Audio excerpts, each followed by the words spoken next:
as an elf. You know, as Clement Clark Moore described him, a jolly, fat little elf. And that's what he's supposed to be, although he's not that little, according to the poem. Now, the poem laid the foundation for our traditional Santa Claus, but he is much older than that, which you're about to find out. Now, a lot of people think that the Santa Claus is St. Nicholas. Now, St. Nicholas was a very nice man. He was a very good man. But St. Nicholas didn't go around with a red suit, furry suit, dropping presents in people's stockings. St. Nicholas was a venerated saint. He was from Myra, which is near Istanbul in Turkey. Probably he operated around 800 some 700 years old, years ago. But the real Santa Claus, the one I'm going to talk about today, predates St. Nicholas. Now, St. Nicholas is the church's answer to Santa Claus. Now, Santa Claus is known by many different names. We call him Santa Claus. In the Netherlands, he's Sinterklaas. In France, he's Father Noel. In Russia, he's Father Frost. In Britain, he is Father Christmas. And in Scandinavia, the land of the Vikings, where he originally originated, he is called Father Yule. That's Y-U-L-E.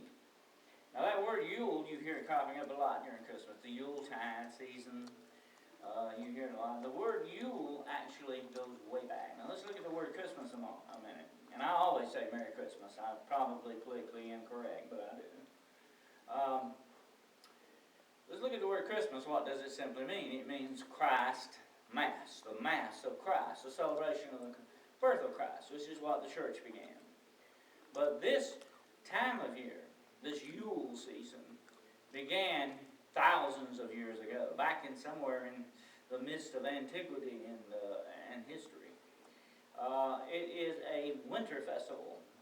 It probably has its roots in that one, which was the winter festival of the Romans and the Greeks. But it also was venerated by the Vikings. Now the Vikings also had a god named Odin.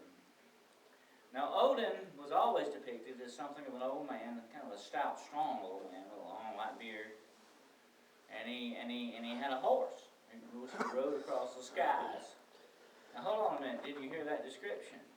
Stout, kind of older man with a white beard. Who does that sound like? Santa Claus. Alright, now Odin's horse was called Sleipnir. And Sleipnir had 8 legs. Sleipnir was the god of all horses. And of course he was a horse fit for a god. That was Odin. And Odin would ride across the night sky this time of the year in what is still to this day known in many countries as the Wild Hunt. Now the Wild Hunt was very supernatural in its conception. It was really basically Odin and his guys, like Thor and all the rest of them, riding across the sky on winter nights. If you happen to unfortunately see this, they would snatch you up and you would be doomed to ride with them forever on the Wild Hunt. Now the Wild Hunt went forth in the winter times, and one explanation for the Wild Hunt, which is I think a more logical explanation, is that they heard the gusty wind in the trees, and in the wintertime there's no leaves to cushion the clacking of the limbs against each other and all that. And so they would say, oh, there goes the Wild Hunt. Don't go outside. Don't go out there and look at it. It's the Wild Hunt. So I think that's where a lot of Christmas tradition began. Let's go back to Clement Clark Moore then. I find it very interesting that Santa Claus has 8 tiny reindeer. Now where do reindeer come from, by the way? The land of the Vikings. But hold on a minute. Sleipnir, the horse of Odin, has 8 legs. And then you got here this Santa Claus with 8 tiny reindeer. And we're not counting Rudolph. Rudolph was invented about 1940s sometime by a department store. The original 8 is what I'm talking about. And I find it very interesting, the horse with 8 legs and the 8 reindeer. So there you got again. And here's another thing about Odin. Odin was supposed to slip around in the guise of an old man and watch people, check up on people, because he was a god. He could do whatever he wanted. But he would sometimes walk the land as an old man, or a peddler with what? A sack on his back. Who did that sound like? Santa Claus.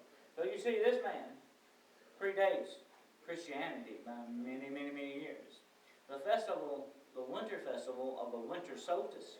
And you got to remember, our winter solstice is coming up very shortly, on the 21st, at 5:44 a.m. There will be more darkness in this world